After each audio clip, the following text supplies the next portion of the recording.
Things First is sponsored by Ram Trucks. Live from New York, it's the show that's so ready for football to start. It is First Things First. I'm Rachel Nichols. I am alongside Mr. Greg Jennings, Coach Eric Mangini. This is a great day for me because I covered both of these men extensively when they were doing their runs in the NFL, so it's a very, very nice reunion. And Greg, 3 weeks from today, we got 49ers, Rams in Australia. They're already on upset alert. What gives for LA? Coach knows this. Week one, anything can happen. Foreign soil. You don't know how the operation's gonna look. Anything can happen. Man, I live in LA. Don't worry the people like that. We're also going to talk on today's show about Shedeur Sanders. He's getting the start tomorrow. Is there anything he can do to win the starting job? We will discuss that. And IndyCar driver Christian Lundgaard is joining us ahead of the Freedom 250 Grand Prix. That is in my hometown, Washington, D.C., this Sunday on Fox. And finally, we got Dak Prescott getting praise for his leadership. Coach, is this possibly the year that Dak Prescott can win his first MVP? Well, I don't know if he's setting an alarm for that or manifesting that or what he's doing for that, but he's talking a lot, so hopefully he can back it all up. Yeah, there's been a lot of conversation and merch. We'll discuss some of the Cowboys merch that's been coming out too, which, you know, we gotta love the merch. Let's start in New England though, gentlemen. Eagles and Pats holding joint practices ahead of their preseason game on Saturday. We all thought this was going to be a little juicy. A.J. Brown, Jalen Hurts playing on opposite sides of the same field. Now, Jalen and both A.J. actually were talking about how they still have brotherly love for one another. Take a listen. I think it was a great day out here. I know he's going out there and competing. Got a lot of love for him, I always have. Saw AJ catching up with a couple of his former offensive teammates on the sideline. Did you guys have a chance to catch up with him? No, I didn't get to yet. Yeah. Did you talk to Jalen since the trade? No. AJ, how did you leave things with him? Philly, man, y'all tough, man. Man, it's love. But listen. I honestly, guys, none of that stuff even matters. Yeah, I think you all should want to report something positive. You know, asking the question is going to turn negative. So let's not get into that. And let's keep everything positive. It's love my way, and just move forward. That's all. It's all love, but we also haven't spoken. So we'll just leave that there. Look, my take on this was that it was less of a personality conflict and more of a football conflict between the two of them. So now that we are talking about football on the field and they are with their separate teams, Greg, who do you think is going to end up having the better season, the Pats or the Eagles? So before I answer that question, I got to address the fact that they didn't talk to one another. Yeah. Because coaches do this same thing. It's not just players. If you have a good relationship with your counterpart, a colleague, former colleague, you go speak. Yeah. Period. You dap them up, say hi. And again, I'm not trying to make more of it than needs to be. But there's definitely something still there and lingering. With that being said. Wait, you're absolutely right. The fact that they come out and say, oh, yeah, it's all love. Have you had a chance to talk to him? No.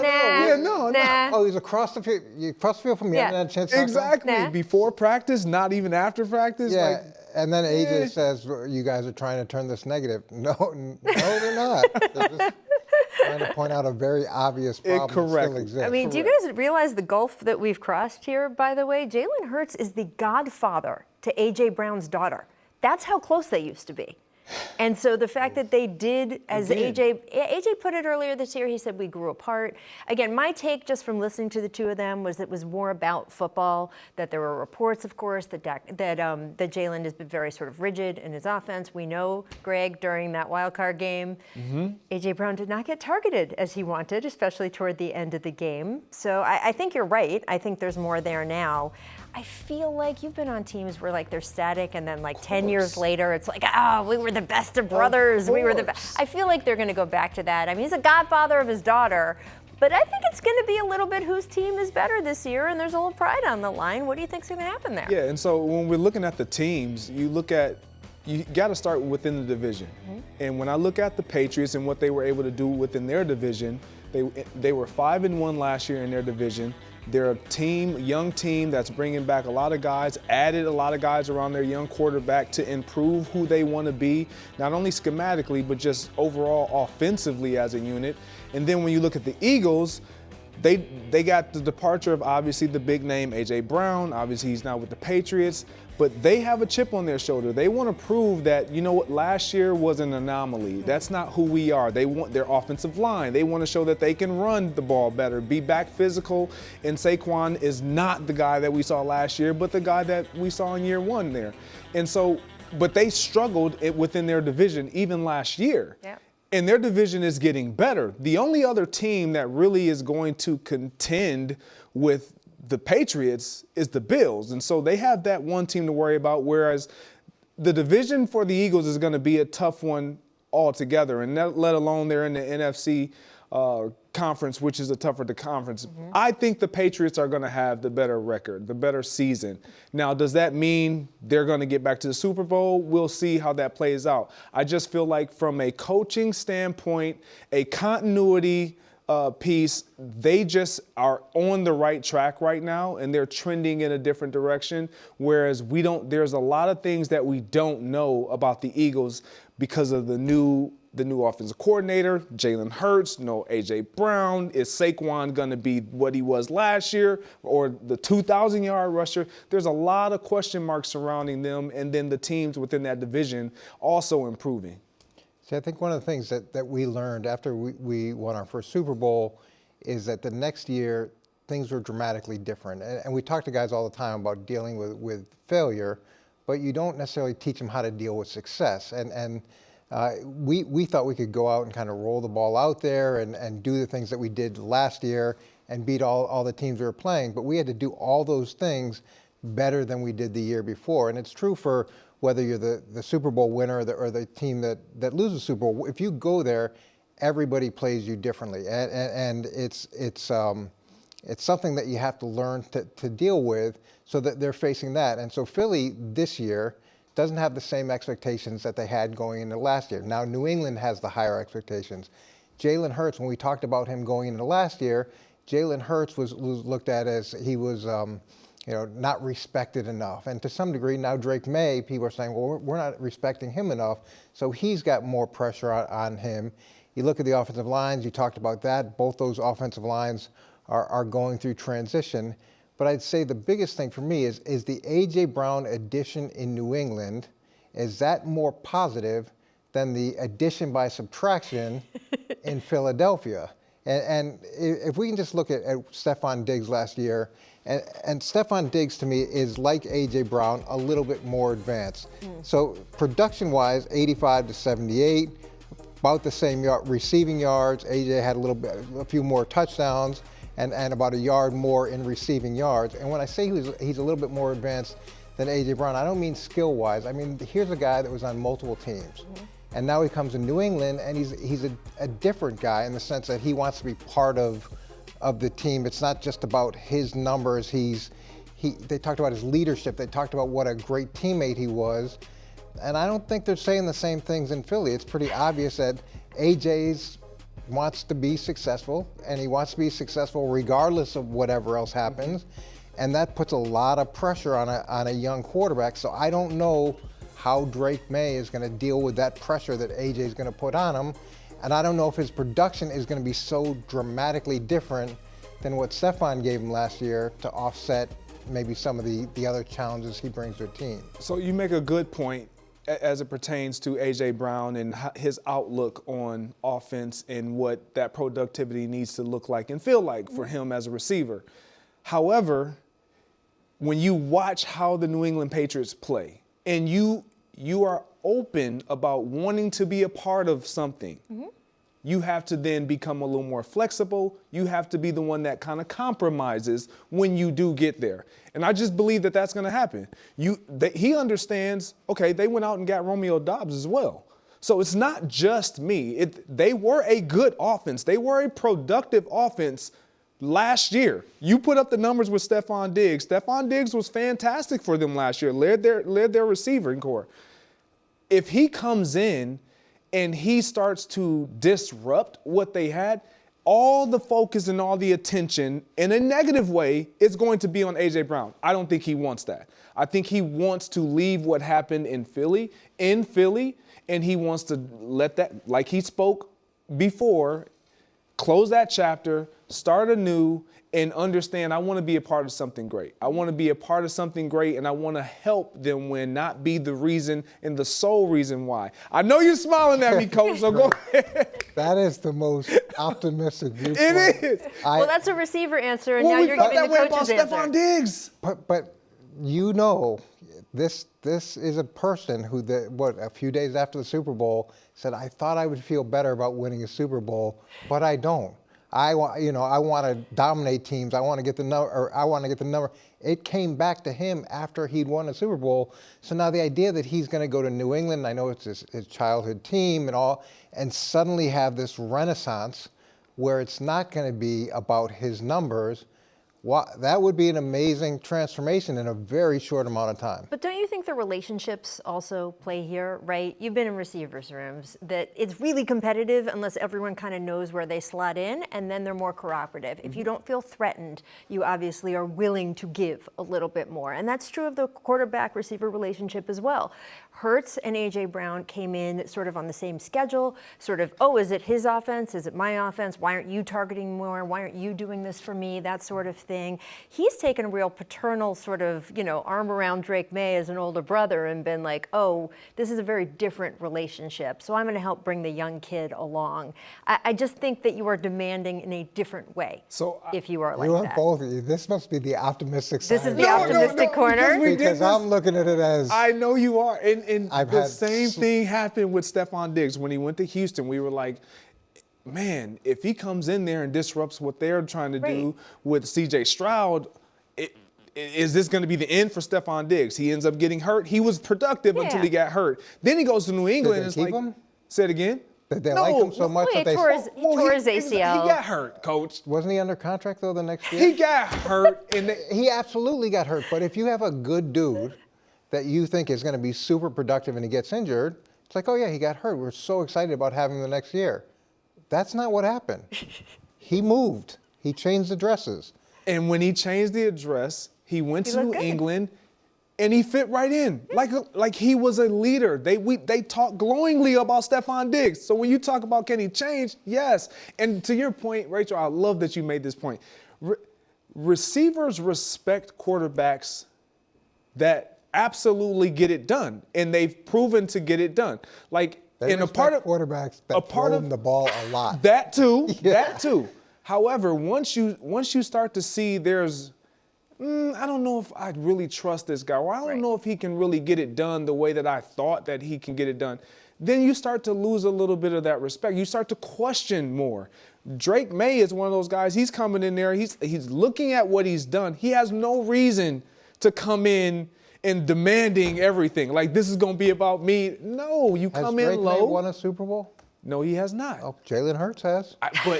But so did A.J. Brown, and A.J. Brown feels like he was a huge part of why they even got there. Exactly. And that good feeling lasted 2 days. By the way, A.J. prove Coach wrong, man. Let's go.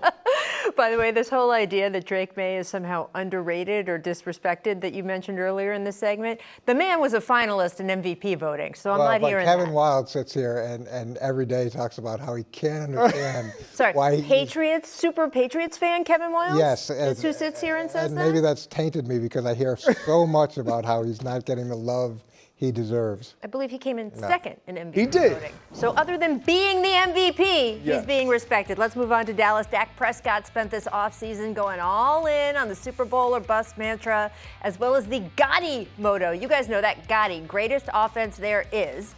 And his teammate, Kenny Clark, all aboard. Take a listen here. He's on a mission. He's the best leader I've been around. He really pushes everybody. And he's the hardest worker. You know, he's the hardest worker in the building. When you're going to work with him, like, you just feel like you're going to war. Guys, I want you to feel special. I made us a T-shirt. It's okay, fine, I didn't go to the printer, but still, we are the greatest show there is.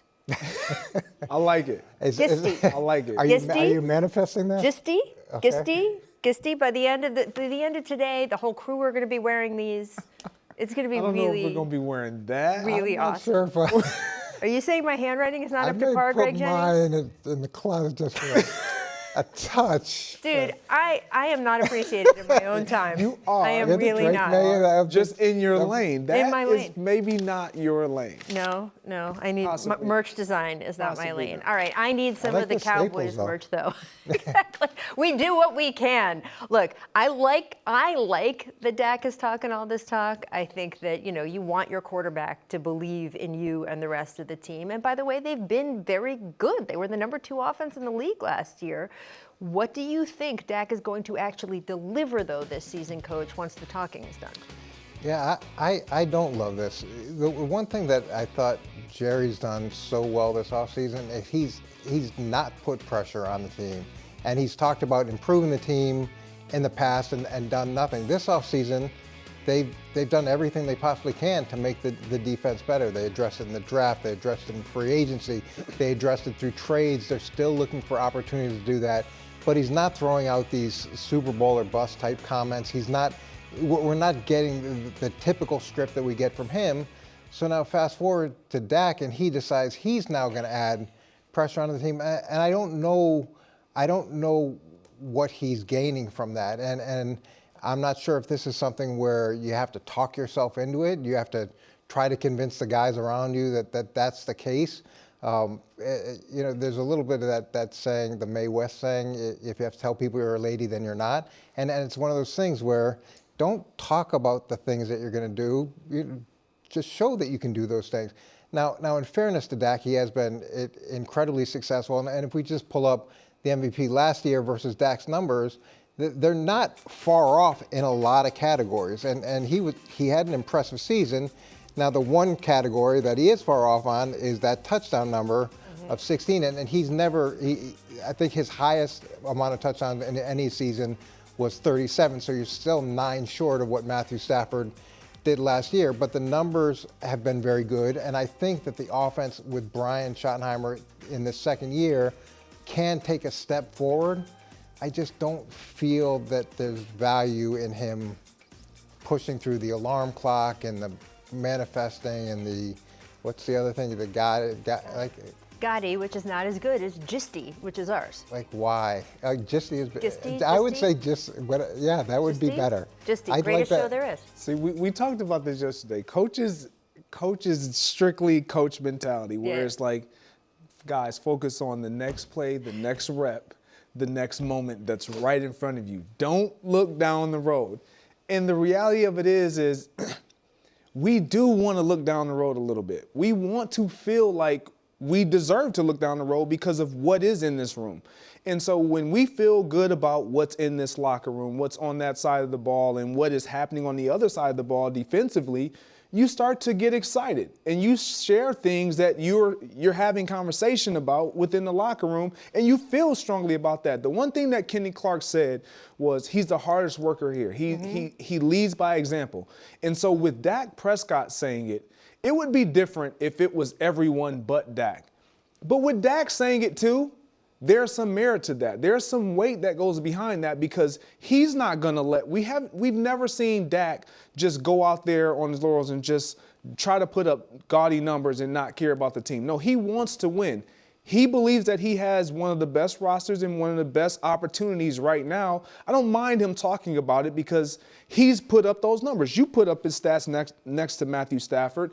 This is something that is feasible for Dak Prescott. Like, he is an MVP caliber quarterback always when we're talking preseason, and then in the season, if he's healthy, he's kind of in the conversation. With these two receivers, with this running game, with this defense that is promising, we'll say. More promising. More promising. The bar was very low, guys. Like, where else to go but up? And so you mentioned it. Year 2 with Shotty in this offense, like, they're stable. He has the coaching. He understands what's being expected. The only thing that they need to do is win. And Matthew Stafford, his team won 12 games last year. That's the lowest amount of wins for an MVP in a while. In terms of a placement, not being first seed overall in the conference or second, they weren't either of those because of what happened within their division. But as long as the Dallas Cowboys are competitive and they win double-digit amount of games, and we are viewing them as one of the best offenses, if not the best offense in the game, Dak Prescott will definitely be in the conversation of MVP. Talking about the Super Bowl in August like texting and driving. Nothing good is going to come from it. I feel like just bad. As someone who, a journalist or someone who certainly knows perception and media perception, this feels like a little advanced PR to me. Feels a little bit like Dak Prescott is sick of people saying, oh, who are the best quarterbacks in football? Let's see, Patrick Mahomes, Josh Allen, Lamar Jackson. His name is not in that automatic top 3 that a lot of people will just rattle off. And I think that by saying all of this stuff, he has forced every sports talk show to have the conversation. Well, how good is Dak Prescott really? How good is this offense really? Oh, he was the runner-up for MVP a few years ago. Oh, they were the new number 2 offense in the league last year. I think it is definitely going to come down to, do they win? Because nobody wins MVP with 9 wins on their record. However, to me, this feels a little bit like, and it is exactly what coaches don't like, which is, hey, remember who I am, remember who we are, and evaluate me on that basis as opposed to your preconceptions, which is really the last thing a coach Don't tell me, show me.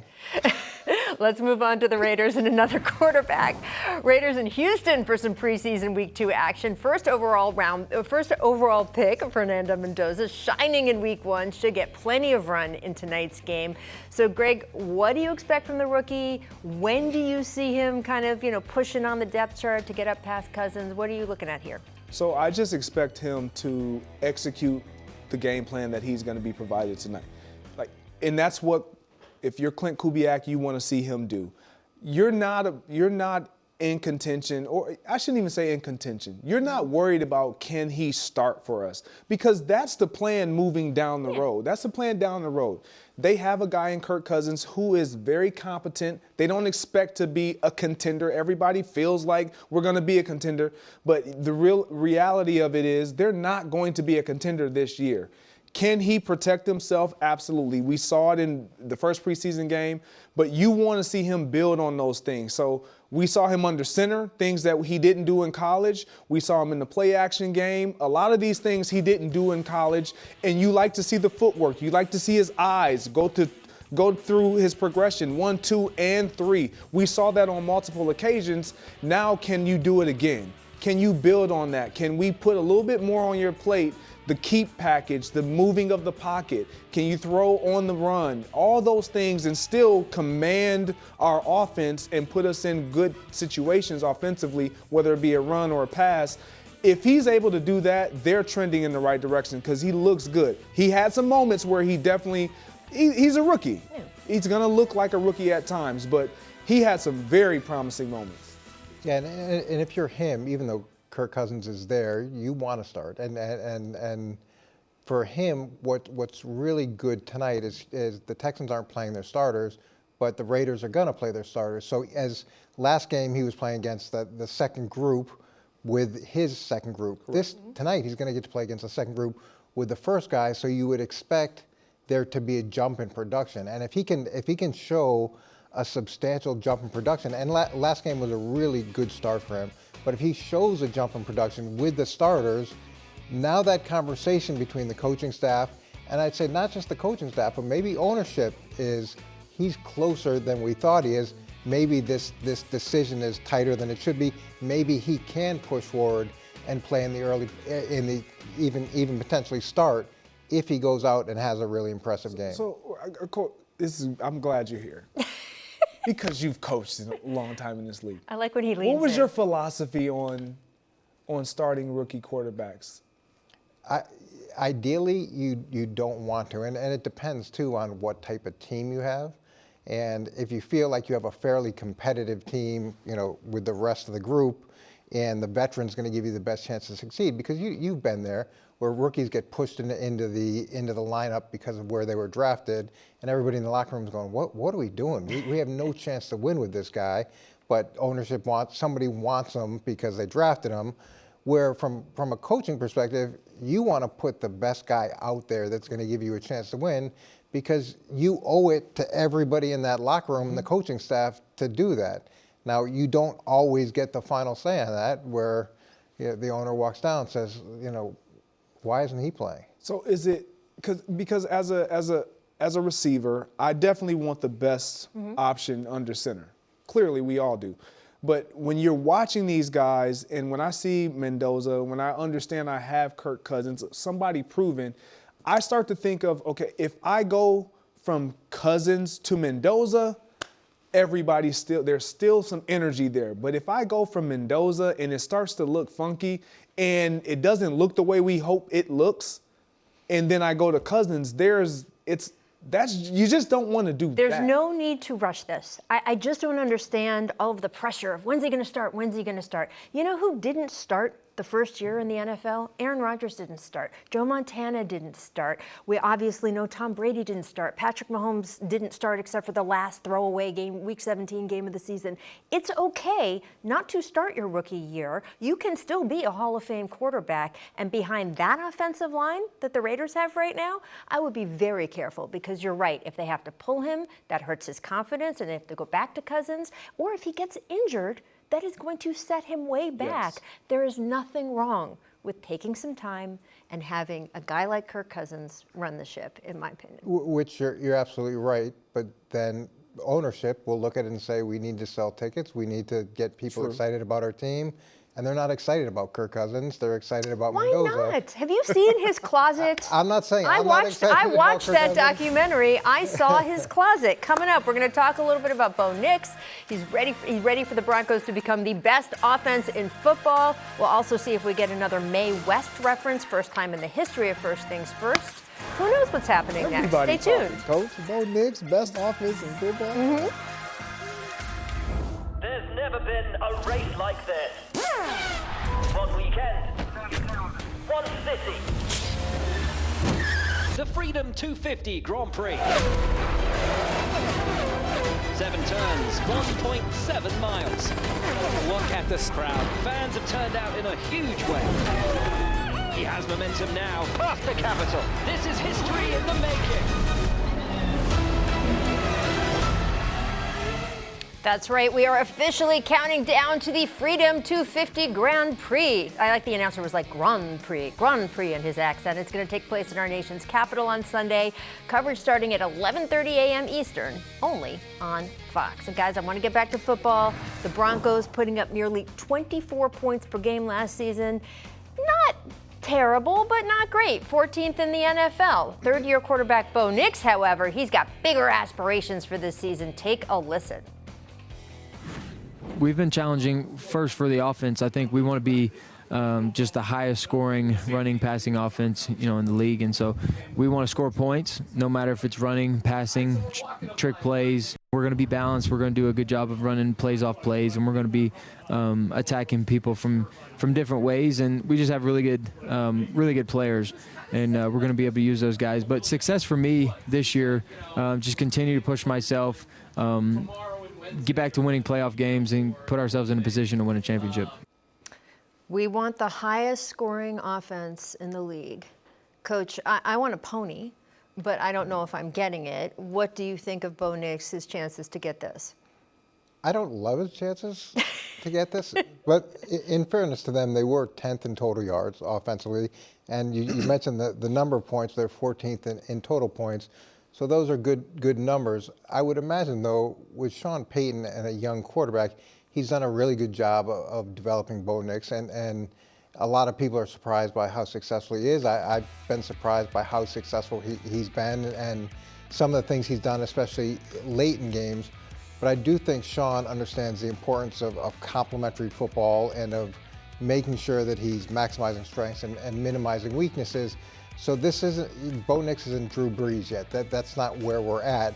So you can't push the offense like he did with Drew Brees. And even as creative as Sean is and as successful as he's been over time, I would imagine that they're going to take another step forward offensively, but I don't think it's going to be the step forward that gets them to the number one offense in the league. Yeah, based off what we've seen, this is a hard one for me to side with Bo Nix. Look, I don't think I've ever heard anyone say we want to be the highest scoring offense, passing, rushing, and then add in trick plays. I don't think I've ever heard. Don't forget my pony. I don't think I've heard anybody ever mention trick plays as a part of their. Now we know that they're. I feel like Ben Johnson might have said that. I know that did he? I mean, he said that they're going to be the highest scoring ever, and I mean, he took it to a whole nother level. Well, yeah, but like you don't really throw in trick plays. They're a part of it, but when you look at this offense and you look at why they struggled, it was partly because of Bo Nix. Mm-hmm. Like, let's be honest. Like we talk about accuracy. He struggled with being accurate with the layups. He struggled with some of the layups. You know, when he has play action, he's better down the field. Now you look at Sean Payton and what he was able to do this offseason and what they afforded him. On the outside, you go get Jalen Waddle, you go get Evan Ingram, another weapon. Like, so you have some additional pieces that I think will make this offense better. Mm-hmm. But it's all going to boil down to his growth. And what is the next step that he takes? Not only just with those trick plays, because we know that they're going to be a part of it, but just in his straight drop back, 1, 2, 3 on schedule, read, throw with accuracy, on time. If he takes that next step, and he has progressed over the course of his career, but it's hard for me to look at this offense. There are a lot of offenses that I would put well in front of this offense in terms of having the chance to be the best offense in all of football. Did you feel? I didn't feel like his tone was one where he was bragging or predicting. It felt more aspirational than anything else, which I took it as a little bit more like, hey, this is probably our goal board, as opposed to, you know, putting it out there, we are going to be this. No, I didn't take it as we're going to be this, but just even that statement when you talk about Dak Prescott and talking about Super Bowls and all that stuff and how their offense is going to look and CeeDee Lamb and all that, he and George Pickens being the best duo, like, I buy that quicker than I buy this. I would say the Cowboys are closer to being a Super Bowl team than the Broncos are to being the best offense in the league in all 4 or 5 categories that he said. Everybody's closer than me getting a pony, but still. Like, I just, here's the number that makes me think this team might regress a little bit, is just that they had 12 comebacks last season. That set an NFL record, right? They were 11-2 in one-score games. When you see that, the next season, you almost never see a team able to pull that off again. It is the challenge facing the Chicago Bears for this coming season. When you have this many, oh my God, our hair's on fire, we made a comeback, it's just not going to fall the same way we saw it with the Washington Commanders 2 years ago, right? I mean, the pattern holds. So when the Broncos had this many last-minute comebacks, it tells me it will not fall their way again this year. I am curious to see what happens with Davis Webb calling the plays now instead of Sean Payton, how long that lasts, how that meshes with Bo Nix. We'll see. So now I have to be the glass half full guy. Look how optimistic he is. Yeah, because as much as you look at that and you say all those late comebacks and you can't maintain that, the positive that I always take away from that is you have a quarterback that was able to perform under pressure. Sure. And to me, that oftentimes distinguishes guys that have sort of shorter careers versus guys that have longer, more successful careers, is in those big moments, can they come through? And that's probably the most encouraging thing to me about Bo Nix is he had a lot of those moments where he had to come through, and he did. Now, does that mean it's going to be prolific? Yeah, there's a little ways to go before we get there. But in checking that really important box, he did that a bunch of times last year. We'll see. We're going to see. Look, the numbers, can we show their numbers the last 2 years really quick? Because this is an offense, his rookie year, I think they shocked a lot of people. I think that's fair to say. Being 10th in points per game, we didn't expect that from that offense. 19th in total yards, so they did take a step in the right direction. 9 spots. They did take a step in, but they go up 9 more spots. You watch out! My God. You watch out! In total yards per game, yes. I'm no math major, but I can do 10 minus 9. They did jump. You they watch did take out. a So we definitely saw improvement. But in this game, and maybe that's the improvement, because they don't have to score. The honest truth is they probably don't have to score as much as other teams because their defense is going to be good. They're one of the best defenses in all of football. But with that being said, if you're playing offense, The goal is to put up points. And it's not just to rack up a bunch of yards and be an amazing yard-gaining offense. It's to put up points so that you can win games. Now, I understand 9 spots is huge. It's impressive. Can they do that again? We shall see, because it didn't happen with the scoring, but it did happen with the total yards. I don't know. The number that wasn't up there that worries me a little bit more, I'm sorry, Mr. Ray of Sunshine, is that they were 18th in the league in touchdowns per drive. And Peyton has talked about too many of our drives ended up in field goals, that sort of thing. So that number went the other direction. But who knows? Maybe that will also jump up 9 spots. Rachel's going to get her pony. And we'll see. We'll see. Maybe I'll get my pony. You never know. Let's move on to Pittsburgh, where Aaron Rodgers is gearing up for year 22, baby. And according to Pro Football Focus, the quarterback is more than set up to succeed. Here's an excerpt from the article, quote, "If you were looking to create the best conditions for a 42-year-old Aaron Rodgers to make a final run as an NFL quarterback, this would be it. Metcalf, Pittman can both win downfield, especially on those back shoulder throws Rodgers has trademarked throughout his career." So, Greg, you know this subject matter better than anybody else. Tell us, do you buy that Aaron is almost as set up to succeed this season as he was with you? Whoa. As he was with us? Never. No. Never. That is not the case. However, is he set up to succeed as best as they possibly could? Yeah. They went out and they got Michael Pittman Jr. Like, they got pieces that make sense to them in this offense. I think some of the key pieces of this offense is what's going to happen in the slot with Roman Wilson, Caden Weegan, and then their tight end play with Freiermuth and Darnell Washington. They were used heavily in my league, especially Washington, as it pertains to their passing game. And then those running backs, Rico Dowdle, you go acquire him, Jaylen Warren, you know what he can provide. Aaron heavily relied on that. Why did he heavily rely on that? Because he wanted to get that ball out of his hand, coach. Like, you can have as much protection as you want, but when you're dealing with older quarterbacks, and we kind of talked about this yesterday with Danny, when Danny was talking about Matthew Stafford and getting rid of the ball versus having protection. When you get older, you don't want to take those hits. And the numbers show Aaron Rodgers, we know he gets the ball out of his hands quick, but quicker than anybody by a long shot. Like, this is, and we understand kind of why Tua gets the ball out of his hands, because he doesn't want to take those hits. He has that injury of concussion injury history looming around him. Rattler and Shuck, obviously, that's what it is. And then Jared Goff, not a mobile quarterback. He plays from the pocket. He's going to get the ball out of his hands quick. But when you have Aaron Rodgers, he was athletic. He still has some athletic ability, but can he and will he be willing to trust the protection and allow those guys to get down the field, because they can make plays down the field. When I watched him a lot last year, a lot of his checks, is he going to get the offensive line in great protection? Of course.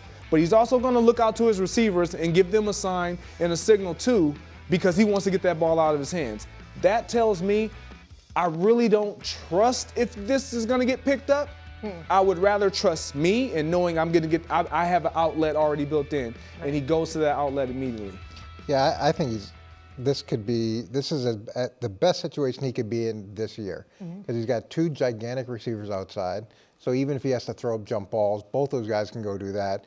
And the size of those 2 guys is substantial. Then inside, you talked about Darnell Washington. He's like, what, 6'7", 270? Massive. But the really good news about him is he had 31 catches last year, so he became productive in the passing game. Freiermuth missed a bunch of games. He's really productive in the passing game. So you do have those answers inside with the 2 tight ends. Both running backs have averaged over, I think it was 4.6 and 4.8. That's fantastic. They drafted a right tackle in the first round. They actually spent the first 5 draft picks on offensive players. So you go out, you invest massive amounts of draft capital, then you go get another big wide receiver, your core tight end is coming back, you bring in a free agent running back that has 4.8 yards a carry and 6 touchdowns, and then the coach situation, it can't get any better. The other 2 teams that have new head coaches, there's no relationship. These guys have a long-standing relationship. Whether it's good or bad, they know each other. Aaron knows how Mike's going to call the game. Mike knows what Aaron likes. They can reference plays from the Green Bay days, and that the learning curve just isn't there. Where everybody else in the division, except for Cincinnati, is dealing with the learning curve. Aaron and the head coach aren't dealing with that, and that's an edge. And we had questions about that, right? Is it a good thing? Is it a bad thing? Aaron has come out and said, I was a little bit on the fence about whether to come back, and what made my decision was they brought in Mike McCarthy. So he thinks it's good. It's a little bit what we talked about earlier. After a decade, all sins are forgotten. Give me a big old hug. Oh, wasn't it the good old days when we were together, that sort of thing. So, as you said, it's as best a situation as he could have. We'll see what he does with it. Coming up, how much pressure is on C.J. Stroud this season? A lot. Next on First Things First.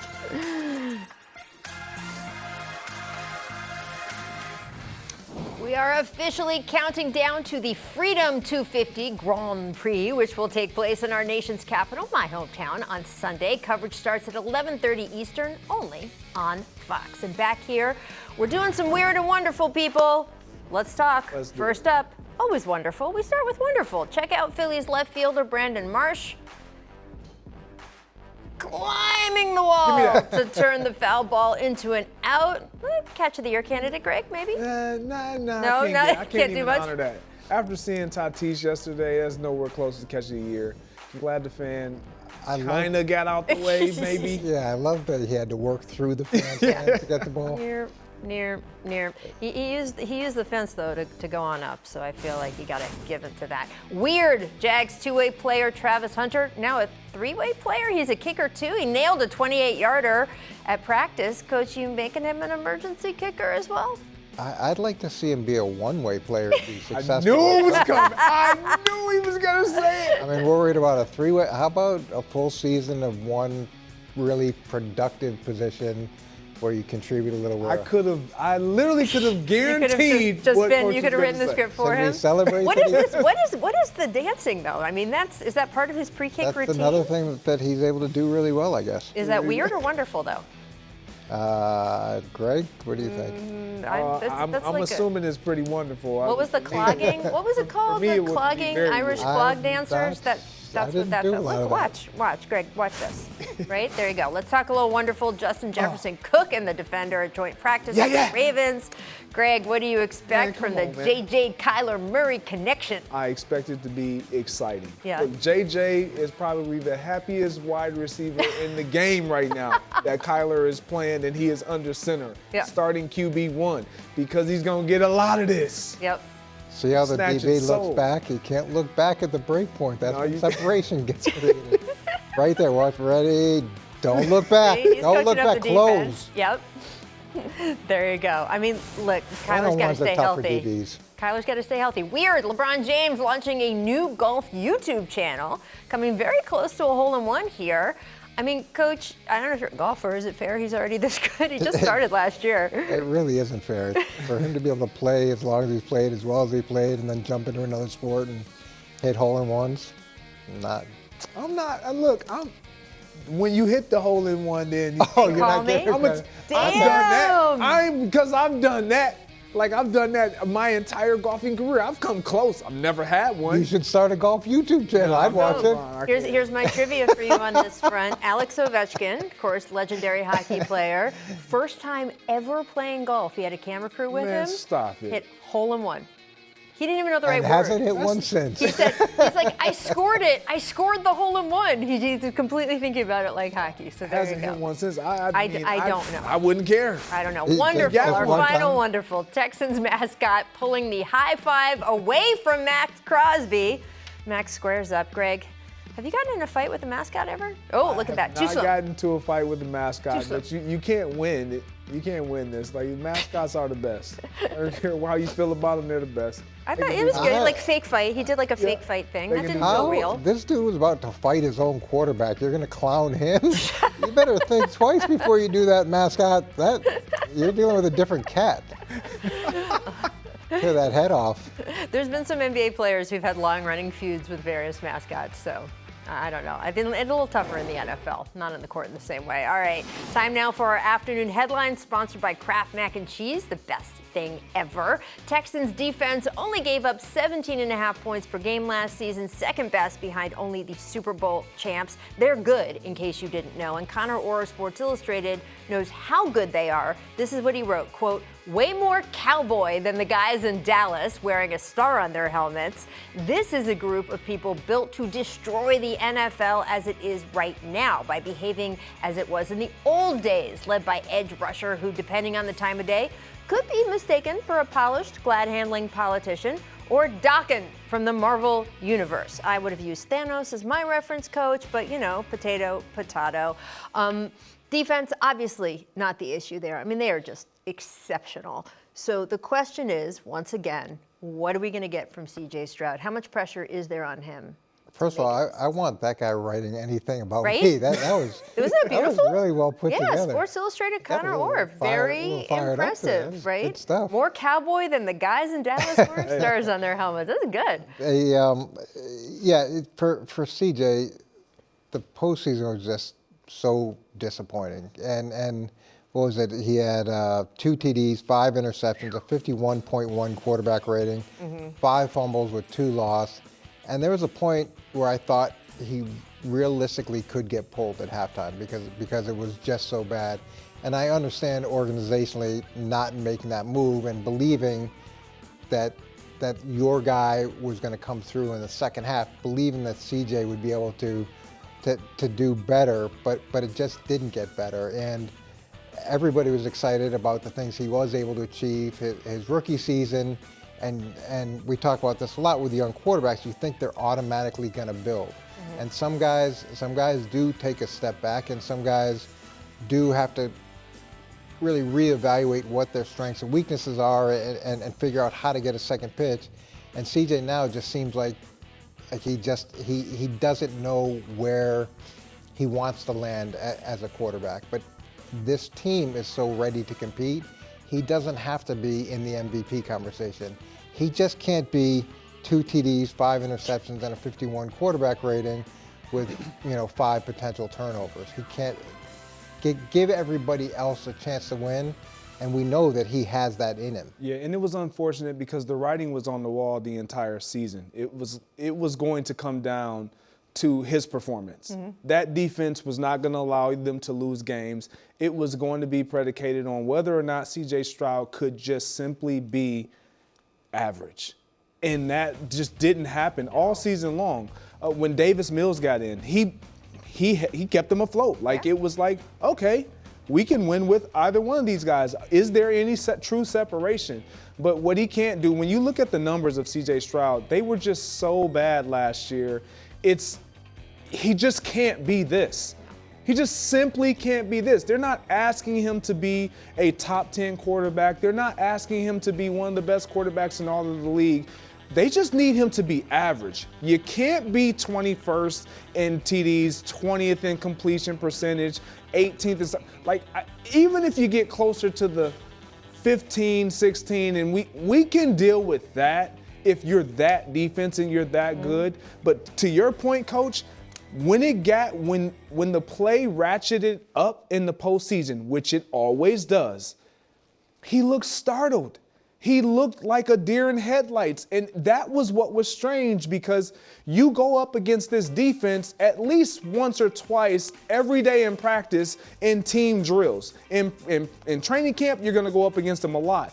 But at least once or twice you see this defense, one of the best defense in all of game, and you're getting rattled by looks that you see, and the pressures. Right. That's what was baffling to me. And if you're C.J. Stroud, you just want him to get his confidence. You got to get your confidence back.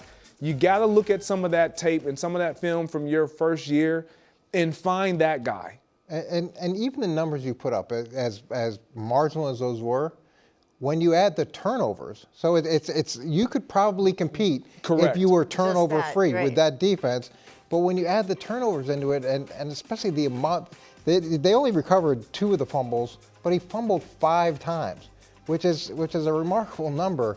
So just don't lose the games for the team. Let's use that as a starting point, and then we can work on winning the game, because the defense is going to have you in it no matter what. Well, look, they used to say defense wins championships, right? Defense wins championships. That was before they changed the you cannot blow on the quarterback rules, right? And now we have seen much more that the offense is what's winning Super Bowls. If you go back, though, no, you don't think, Mr. Defense, I'm sorry. I think that defense It's won harder for championships. You forgot who you were sitting next to, Rachel. I'm so sorry. You probably It's harder still for works. it's harder for the defense because of the rules, Coach, It's a not team because of game, anything Coach. they've done. See, I didn't even My comment. point was You're over there. only Yeah, going you're to right. be. I didn't even agree. Everything. I did not agree. You're right, Rachel. No. If you go old school, the quote we talked about, the beautiful writing was, Yeah. "This is an old school defense." Look, I think of the old I like school the way you Ravens think. defense. Trent don't Dilfer have to didn't turn the ball over. First is sponsored by Ram Trucks.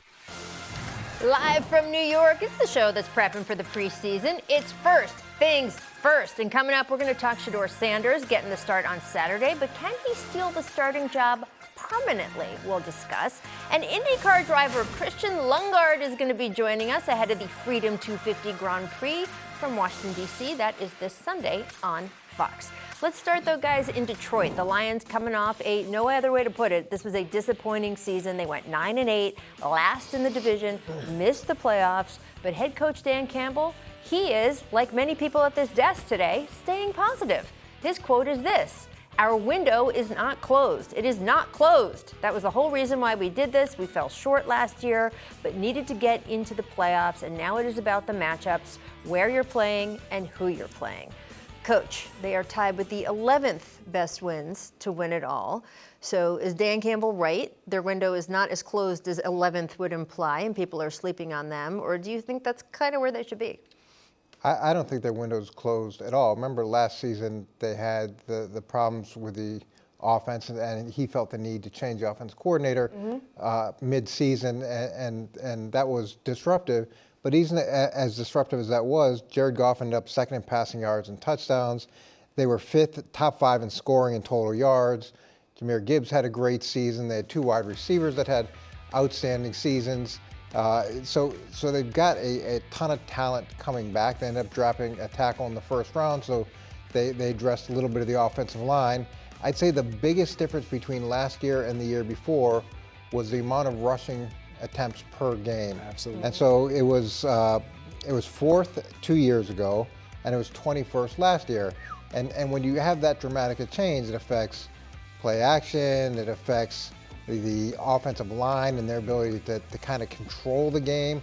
And when I think about the Lions during that dominant season, they were controlling people and then being explosive off of that, where last year I don't think that was the same. Even though the numbers were good, it wasn't the same look, and I understand there was some transition offensively that didn't go as smoothly as they hoped. Yeah, I don't think people are sleeping on the Lions as contenders, but to Coach's point, like, when you don't run the ball in the fashion of which we saw this team run the ball a couple years ago and even the year before that, like, they led with punching you in the mouth. Yep. They put defenses on their heels, and last year, I'm not going to say that they were predictable, but they were more predictable than they had been in the year previous, because you knew that they were going to throw the ball, because they just had kind of gotten away from doing what they kind of built their offense on, which is running the ball, establishing the run first. But no, this is a really good football team. Yeah. Defensively, obviously, you lose a coordinator last year. Offensively, you lose a coordinator. You lose players. There's a lot that you have to cover in terms of those voids being lost and no longer a part of you moving forward. They did their best. They don't like it. We understand they don't like it. And, Coach, I don't think there's ever been a coach and or a player that would ever say, our window's closed. It doesn't matter how you feel about the team. You feel like you have a chance. But this is a team that realistically, like, they were last in their division. But they could have easily been first in their division. Like, this is one of those teams. Okay, but where do you think they're going to finish this year in their division? Because you just were praising the Kyler Murray-JJ connection. I was praising the connection. Right, the Packers they high still hopes. have to. The Bears we have think to see, that they're the big deal? Absolutely. We have to see what that offense in Minnesota is going to look like with Kyler. We don't know. We know what this offense looks like. Even with what they were last year, they're a really good offense. Defensively, they made some additions. They should be a little bit better. The NFC North is tough. Like it's a tough division. It's going to be a grind. They have to. You definitely don't want to be second or third. You got to try to win that division to guarantee clearly to make the postseason. Anything after that, any one of those teams can either there can be 3 teams that make it, or there can only be 1 team that make it, depending on how they beat up on each other. And the Eagles skewed things when they transitioned through 2 different coordinators and then won the Super Bowl the next year. When they changed both, typically when you lose one coordinator, it's problematic, and when you lose 2, it's really difficult. And you know, everybody thinks it's easy after the Eagles did it. It's like, oh, of course it can be done. It can be done, but it's much more rare than not. I believe that he's gone back this offseason. Dan Campbell's gone back this offseason, really looked at what their identity is, and I would imagine we're going to get that identity, and we're going to get that identity to the extreme to make sure everybody understands who the Lions are, what the brand is.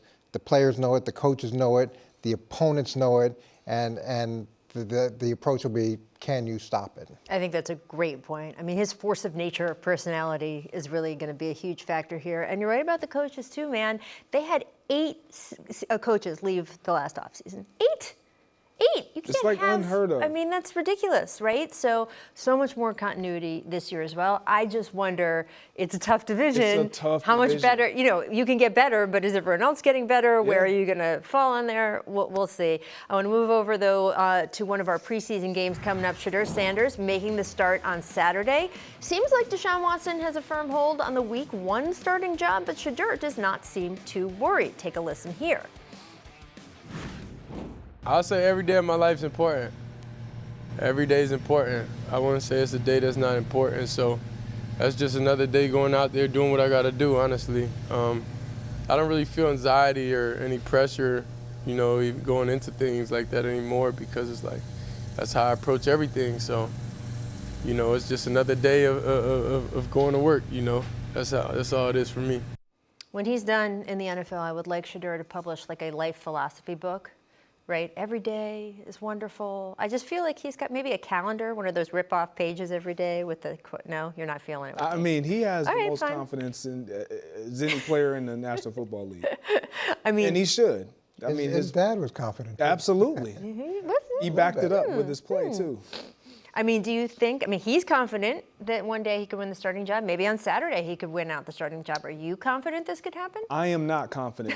Look, there's one thing to feel like you are the guy. There's another thing to just simply be the guy because everyone else knows that you're the guy. Right. And I liken this to, like, I have kids. You all have kids. Yes. And they all have probably been babysat.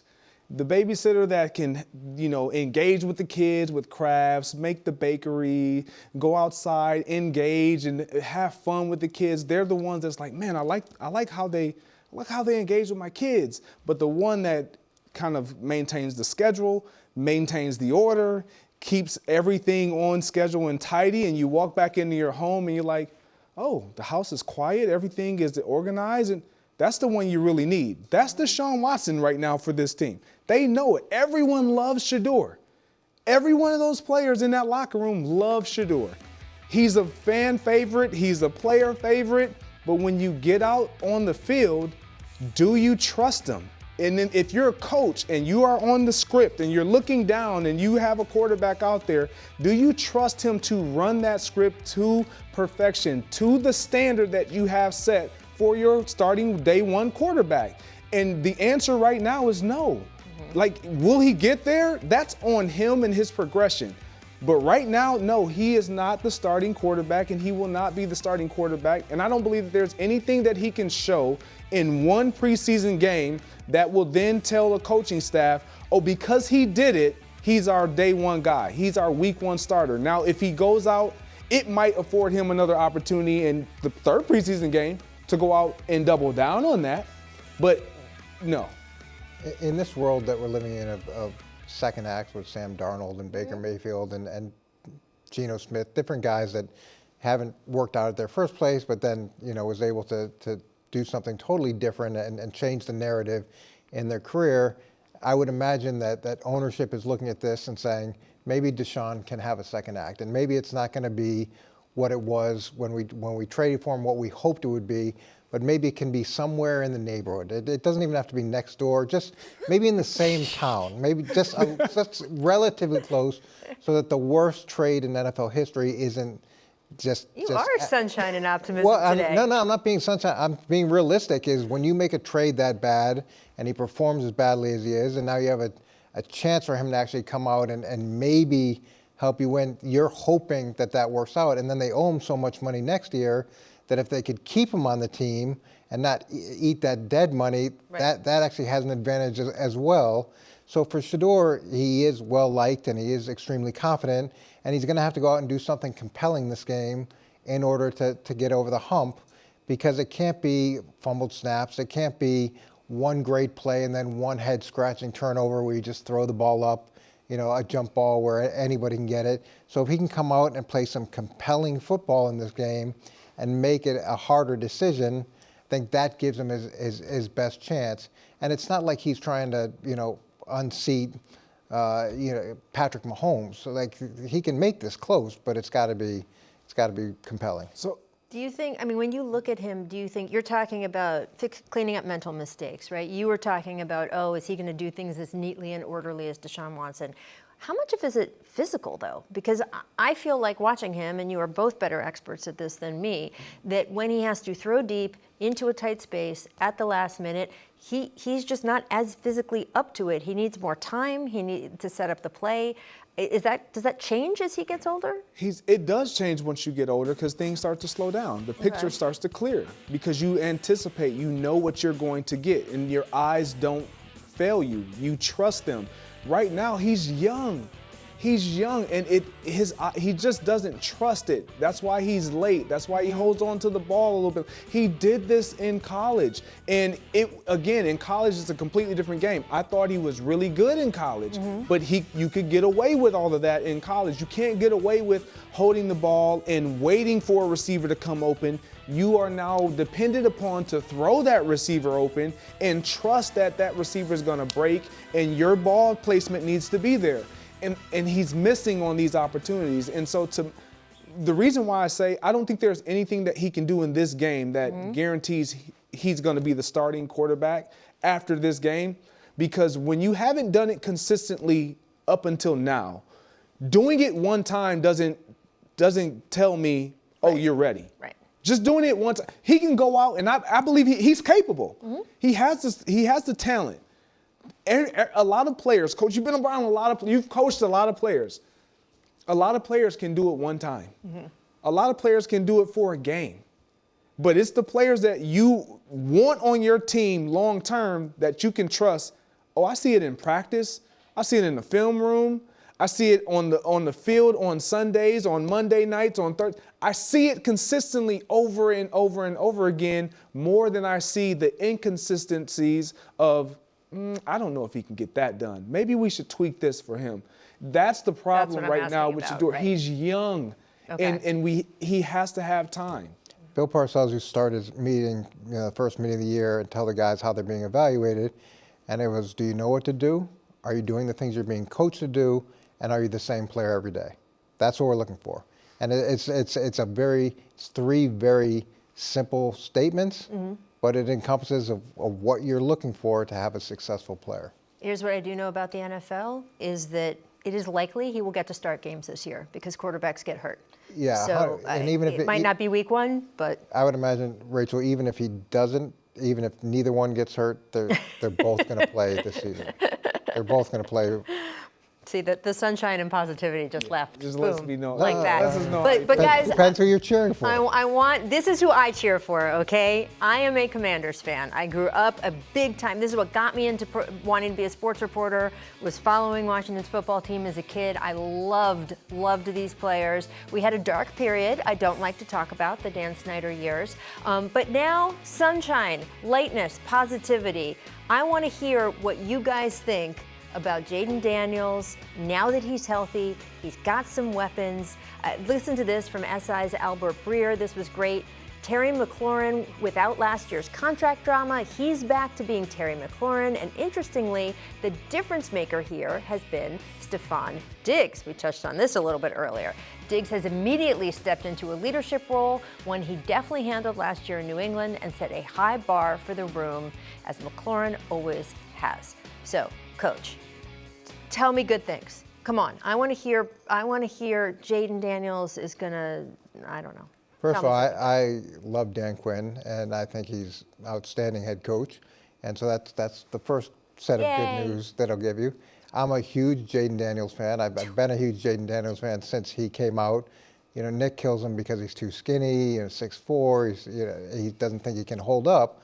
And we talk about Caleb Williams, and we talk about Drake May, and the success they had last year. And so that means they're definitely going to spring forward the following season. And for Jayden Daniels, a little bit different. He did it his first year and had a little bit of a down year last year. But take a look at these numbers, because I think it's really important as you're looking at this group of young quarterbacks. He set an NFL rookie quarterback record in all of these categories. Completion percentage, rush yards, fourth quarter and OT pass TDs, playoff pass yards, playoff rush yards. They staffed an 18-year playoff drought. Those are all the things that he did as a rookie. So he's shown that he's capable of doing this. He's shown that he's capable of doing this at a higher level than either of those two guys did. And as much as we want to grade those guys up because they had a bad first year, we're unfairly grading Jayden down because he had a little bit of a struggling second year. Now the team in general did as well. Andy got hurt, so it's an incomplete grade. But to me, forget about LSU, Jayden.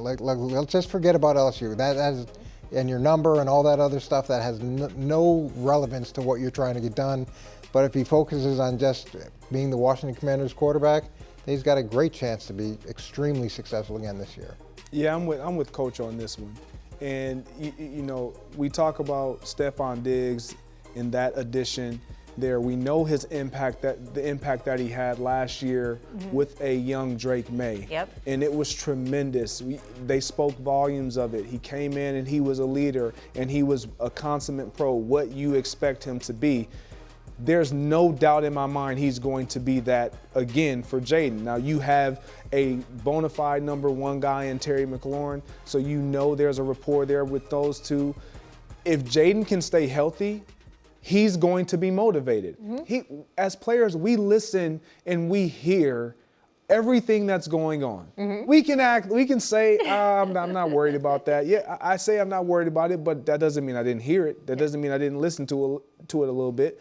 But not only does players do it, coaches do too. Dan Quinn's defense struggled. You think that he's not motivated? That's his focus. That's his side of the ball. And so they are drastically going to try to improve, and that's the mentality you have to have. So if you have a coach that's motivated, a young quarterback that you put up those numbers, those aren't fluky numbers. He came in on a mission as a rookie, and we all believe that this kid has something. They're all motivated to get better. Stefon Diggs is coming in, Terry McLaurin. They're all talking about they're just feeling different. If they all come together and it makes sense, he's the reason why they are going to have a successful season. I don't see them slipping as far as they did last year. Again, big key to it is his health. The thing that worries me about Washington in general is they're either the oldest team or one of the bottom 5 oldest teams in the NFL. And the problem with that is old teams, as you get to midseason, those injuries start to pile up. And even when you've got a talented group, young teams tend to emerge about midseason. Old teams tend to take a step back because it's just the law of averages and the way it works. So that's a big concern for me, is how healthy can all the guys around him stay as well. I mean, it's already starting to pile up. The offensive line, who actually did better than expected last year. They did. And yet this year, they're already 2 guys hurt, and they're still not sure what to do with one of the spots. They haven't even decided which way they're going to go. And to me, that's the thing with Jayden, is he played, 7 games last year? So the reports out of camp are that his accuracy has been phenomenal, his touch has been phenomenal, all the things that make you say, man, this guy is a talent. You can't teach this kind of stuff. But if he's not in the game, You can't Correct. do any of those things. Got to protect So it. that is going to be a Stop huge worrying about factor. LSU. Coming up, who's got your NIL rights? All right, IndyCar driver Christian Lundgaard is going to be joining the show. We are going to count down to the Freedom 250 Grand Prix, which will take place in our nation's capital on Sunday. Coverage starting at 11:30 Eastern, only on Fox.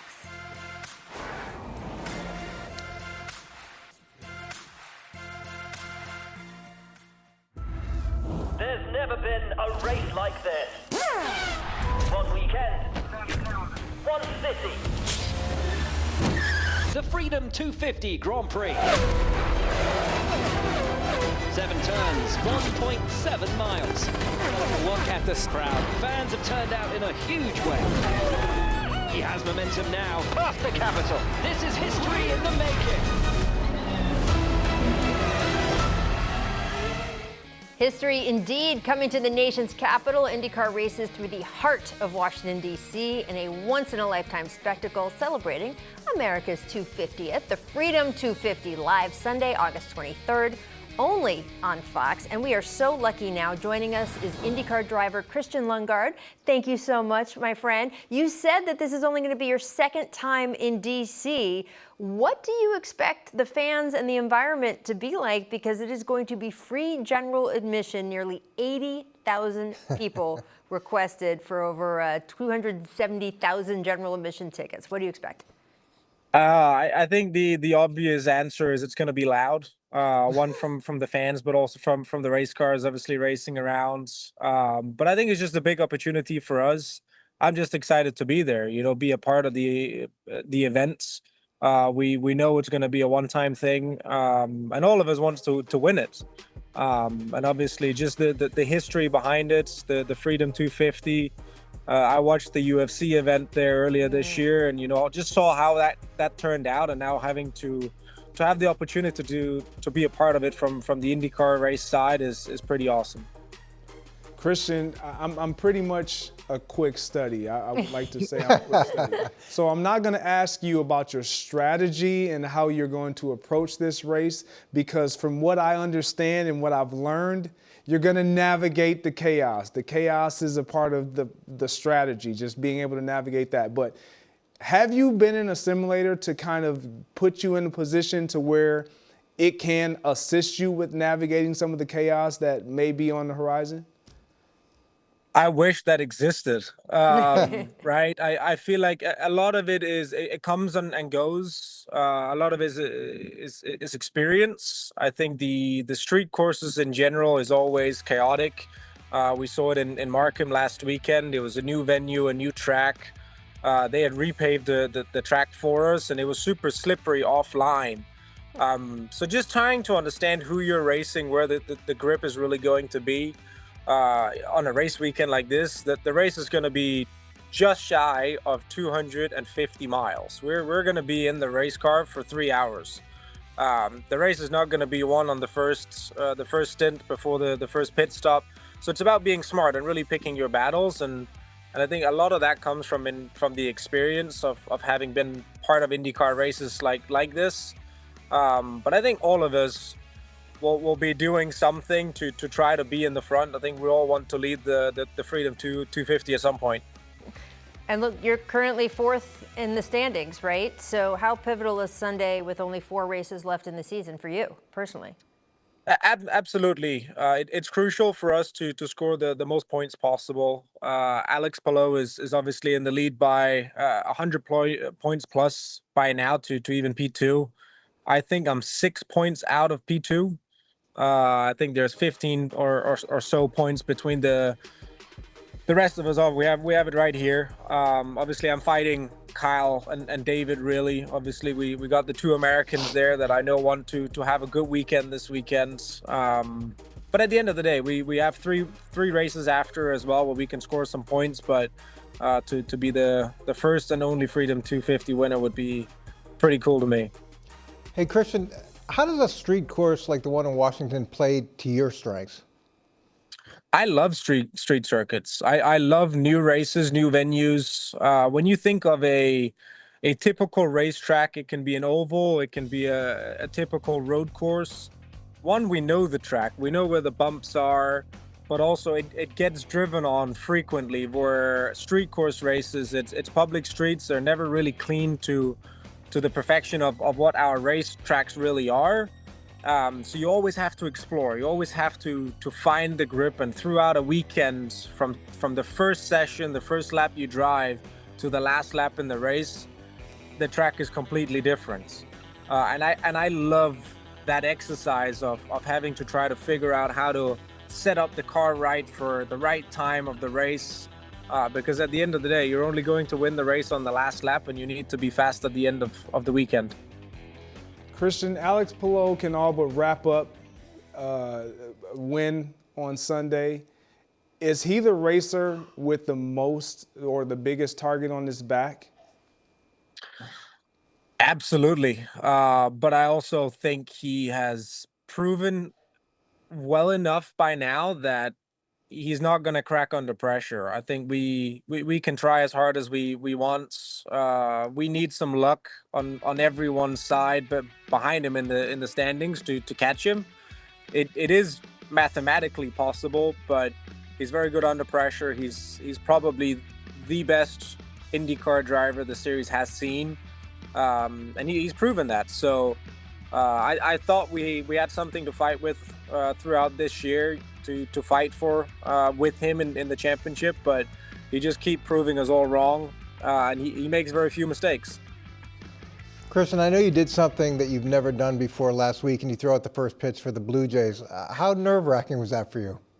It was. I definitely got my heart going, but once I got down on the pitch, I didn't really realize this, but the lights are in your face, so you don't really see the crowd. And I think that helped me a lot. Obviously, I've had a lot of comments afterwards that can't have been your first throw ever. I'm like, I've thrown a ball before, of course, but I've never really thrown a baseball. So it's a pretty cool experience for me.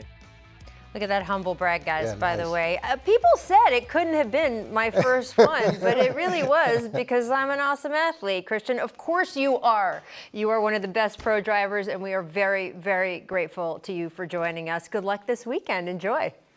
I appreciate it, guys. I'll try to get the win done for us. Thank you. I like it. Look at that. I love seeing DC set up like this. It's going to be so much fun. This is going to be a great race. Really cool. Are you going to be there? I would like to be there. We'll see if I can. I don't know. I might be trapped in this studio the whole time. You don't know.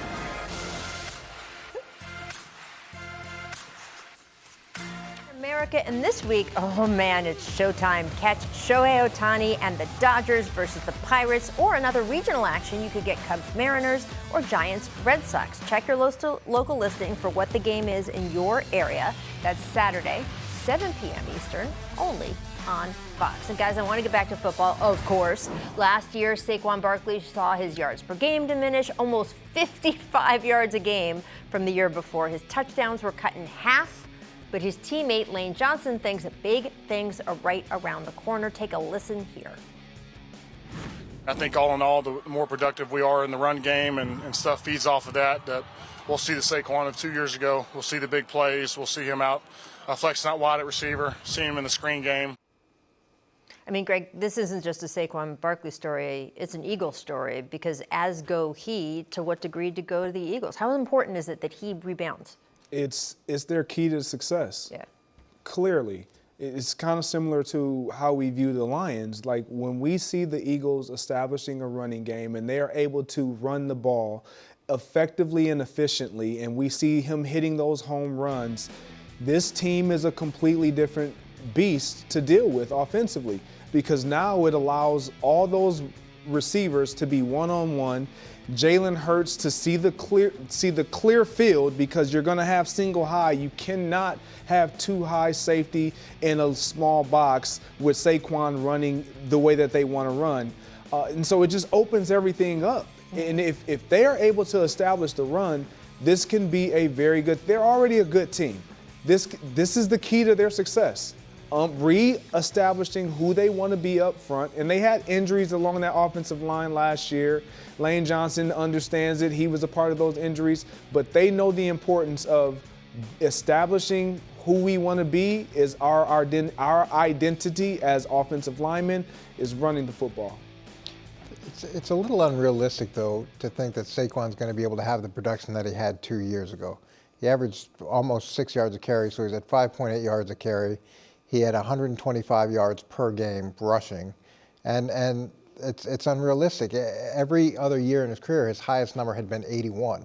And even though he had over I think it was 4.4 yards a carry, which is still very good last year, but when you set the bar the year before at 5.8, everybody thinks, oh, this isn't the guy that we know. It's hard to do what he did. In his rookie year, he had 5 yards a carry, but then it took him 6 years to get over 5 yards again. So the idea that this year is going to be close to what it was 2 years ago, I just can't imagine it is. He's also had close to 600 carries in those 2 years. That's a lot of wear and tear for a guy who's getting older.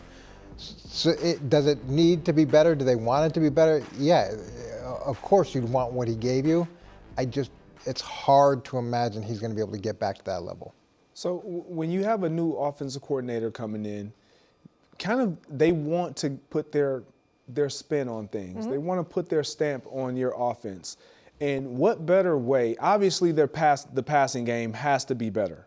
We all saw that. It has to be better, and it has to be more consistent, and particularly in the second half when they need it to be clicking. But the way to get to that, the easiest way to get to that is to be able to be under center, turn around, hand the ball off, and get 4 to 5 yards a clip because you know you can. And I think that just has to be a point of emphasis. When you have the back, when you have the offensive line, when you've done it before, it doesn't seem far-fetched. When you've been something before, you believe I can be that again.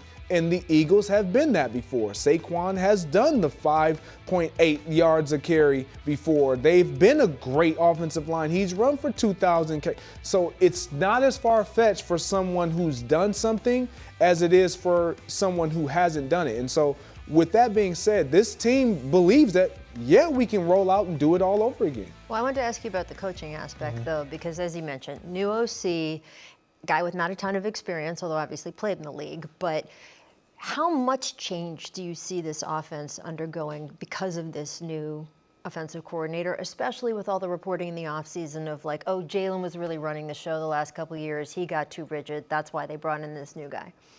Well, it's going to be interesting because they made a transition on the offensive line. Their longtime offensive line coach has moved on, so there's change there as well. Jalen's going to have a ton of influence on the offense, and the quarterback should have a ton of influence on the offense because you want him to feel comfortable with the plan.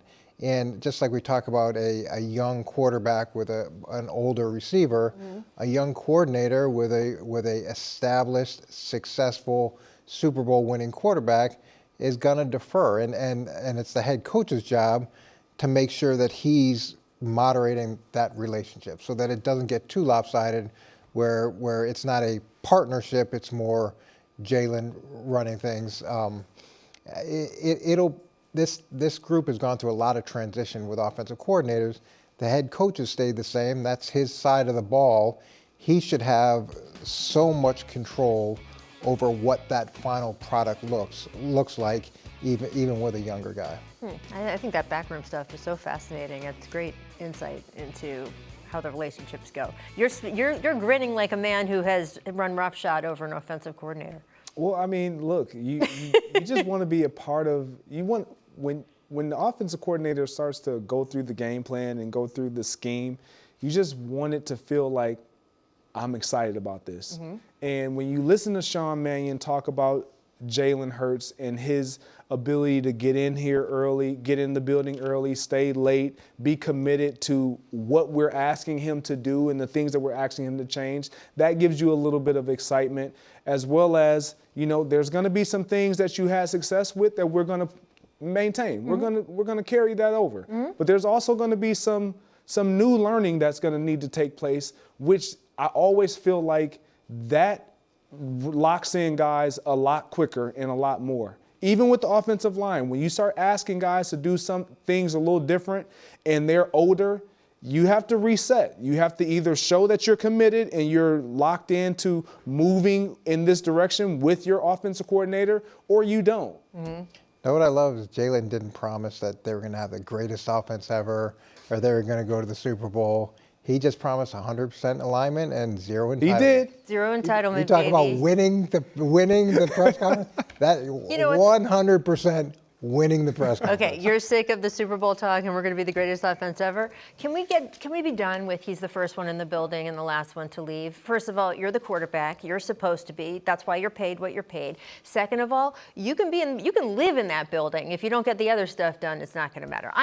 This falls under he came into camp in the best shape of his life and he's the first one in and he's the last one out and he's a great leader. Like you're not an Eagles fan. You sound like you're a division foe. Unlike some of the, yes, obviously. Unlike some of the people on this set at different times in the year, I actually think Jalen Hurts is criticized too much. However, I also want to be done with all the platitudes with him. It's time. He's got it. Look, he's a Super Bowl MVP. We have seen what he can do. It is time to return to that form. So we will see and we'll see. He should copyright that saying because it's money. There we go. More preseason action tonight. Chargers hosting the Niners. Both teams have high aspirations, but plenty of question marks headed into the season. Coach, I don't think anyone could have more faith in Chargers quarterback Justin Herbert than Jim Harbaugh does. I believe you can look back through his quotes.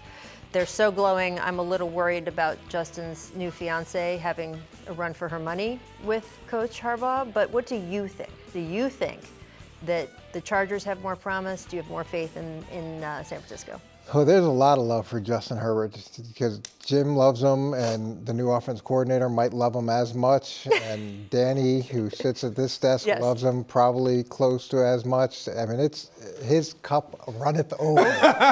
You've heard Jim Harbaugh's quotes about him, right? I mean, they're hilarious. But the thing is, I think he called him Jesus the other day. But the thing that I love about Jim is what he's saying. It's not an act. Like, he feels that way, and he's who he is, and he's sincere. So Justin Herbert shouldn't have to worry about, do my coaches believe in me? They might believe in him too much. But with these two teams, they're two coaches that have overcome adversity really well. And when you look at the Chargers, they've had back-to-back 11-win seasons. Last season, Justin Herbert was dealing with an injury. Omari Hampton was dealing with injuries that lost both their starting tackles, but they were still able to get to 11 wins, which is impressive. And it's the same thing with the 49ers. Think about the litany of injuries that they had, and they still figured out a way to win. I'd say going into this season kind of goes back to what I said about Washington. The 49ers are one of the older teams in the league. I think that they're in that same neighborhood as Washington. They're either second to last or around there, and the Chargers are the seventh youngest. So that, to me, gives the Chargers the edge because as the season goes on, as we talked about, those younger teams tend to grow and get stronger, and the older teams, and San Francisco has had injury history for multiple years now. They plenty of talent, but if they're not on the field, it doesn't matter. For me, it's simple. I have more faith in the Chargers. Like, when you go into a season and you're already hampered, that just doesn't feel great. Knowing what they had to endure last season already with the injuries, both sides, but particularly the 49ers. I thought Kyle Shanahan did a fantastic job of overcoming that and coaching above what he was able to have on the field. However, to ask that again, potentially, knowing that you're probably going to be without a couple of your guys to start the season, that's just a tall task to ask in a division that is as strong as the NFC West. And the AFC West is just as strong over there. And you're a little healthier. You obviously got the news about Biotish, but you have a veteran quarterback with a young center now. So you feel better about that situation. And you got a lot of your returning pillars back on that side of the ball to support your quarterback. So I just have more faith in the Chargers. And by the way, Kyle Shanahan himself because of that car accident, has not been able to coach. I mean, he's been out also. I forget injured, about that. Yeah, right? you're right. So he hasn't been able to coach the way that he normally does. I mean, the concussion issues, wasn't able to be in the light and the movement and the sound and everything. So they are dealing with a lot. It's a lot to ask of him again. I'm sorry, my favorite, I had to look it up. My favorite Harbaugh on Justin Herbert quote was, "There is not one gene in his body that I wouldn't trade for.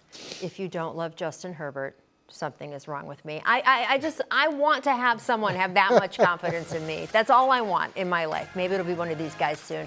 Coming up, can Fernando Mendoza steal the QB1 job tonight? That is next here on First Things Greg says First. that about me all the time. All the time. Not one gene in his body he wouldn't trade. He's like... We are officially counting down to the Freedom 250 Grand Prix, which will take place in our nation's capital on Sunday. Best city in the country, in my opinion, unbiased, of course. Coverage starts at 11:30 a.m. Eastern, only on Fox. And gentlemen, time now for our winners and losers. Look at that thumbs up, thumbs down. First up, though, it's a thumbs up. Winner, Bucs fans. Tampa reportedly agreed to a one-year extension with their Super Bowl champion defensive tackle, Vita Vea. Greg, glad to see this get done. Yeah, when you have somebody that has that type of presence, and especially in the run game, can be stout up front, you got to get something like that on the field as much as you possibly can. They got it done. Good for them. Yeah, I think Vita Vea won too. He picked up, what, another 24 or 30-something million? Yeah. Yep. Pretty good. Yeah. Well, everybody wins. Yeah. He wanted a longer-term deal, obviously. They were like, take more money for less time. And he's like, well, I like the money, so we're all good. Loser. Cowboys offensive coordinator Clayton Adams wants to get the team to get him a hot dog fridge. How can you really have a break room, he said, or a snack room without a hot dog fridge? Coach, I don't even know what a hot dog fridge is because hot dogs are hot. Have you ever encountered a hot dog fridge in a team break room? No, and I wouldn't want that idea brought up in a staff meeting either. Look at that face. Look at Coach's face right now. He looked disgusted. So the entire disgusted. time you were reading that. So he was like, well, who is this disgusted. coach? Right. Why is he on the staff? I just want to, what is it? What's it for? How does it make us better? And why are we talking about it? Yeah. And are we going to put it on a shirt? And are we going to set an alarm by it? But Rachel, you That's made all a I good want to know. point. It's a hot dog in a fridge. Yeah, I'm with you there. Do you think it might be actually like a weird way of saying where they keep them hot, but it's some sort of regional colloquialism? I think you are grasping at straws, my friend. Well, you can't have a hot dog fridge with cold hot dog. That's an impossibility. Some things are unexplainable. There are natural phenomena in life that are unexplainable. This might be one of them. Yeah, why we're talking about it is unexplainable. Winner debuts. Check out Najee Harris looking good in his first Giants practice. Greg, do you like this signing? This was one Harbaugh to another. Yeah, look, man, when you get your quarterback hit in that first preseason game and it was one of your running backs, yeah, you're going to get a bigger body in there that can pass pro. Yep. Yeah, it's always a good idea to bring in some more competition too, especially at this point in camp. It sends a reminder to everybody that this is a very temporary time, and if you're not doing what you're supposed to do, we're going to find someone who can. This whole team feels like a wild card to me. Do you have a sense of where they're going to end up? I mean, I'm in LA. Colin's pushing them to finish ahead of my team. I mean, I don't. I got to see it. They should be excited. I don't know. They added defensive talent, but they didn't add defensive talent in the area where they really need it, which is stopping the run, and that's probably my biggest concern from that side of the ball. Again, I'm just a little bit biased, so I'm going to say the Commanders over the Giants, but we'll see. Cowherd thinks differently. All right, loser, preseason. Aaron Rodgers won't play tomorrow against his former Jets team. Coach, are you okay with this, and do you expect another big game from Drew Aller? Yeah, I'm okay with this. Aaron, at this point, if he wants to play in the preseason game because he feels like it'll help him with his preparation, I would be fine with that. If he doesn't want to play in the game, I would be fine with that too. And he's 42 years old. He's older than probably a lot of the coaches on the staff, so I would think he'd give you a good feel of what's going to help him get ready. Yeah, if there's one guy that is going to be prepared, at least mentally, We'll see physically, but like mentally, he doesn't need these preseason reps. And let's not pretend this is the first time he's decided on the preseason. He's done this before. All right, winner, Brides, as in Trey McBride, named number 13 on the NFL Top 100 Players list. Greg, is he the best tight end in football? He sure plays like it. Look, he balls out. He's one of those players that you got to have on the field if you're the Cardinals. And if they're going to have any type of success offensively, not talking about wins, it's going to go through that guy. Yeah, and he probably doesn't get as much pub as he doesn't because he's playing for the Cardinals right now. Until they start winning, he's not going to be recognized like that. All right, I had to get up my thing. We are the greatest show there is. Thank you, Das Prescott. Thank you, you guys, for joining us. We will be back tomorrow.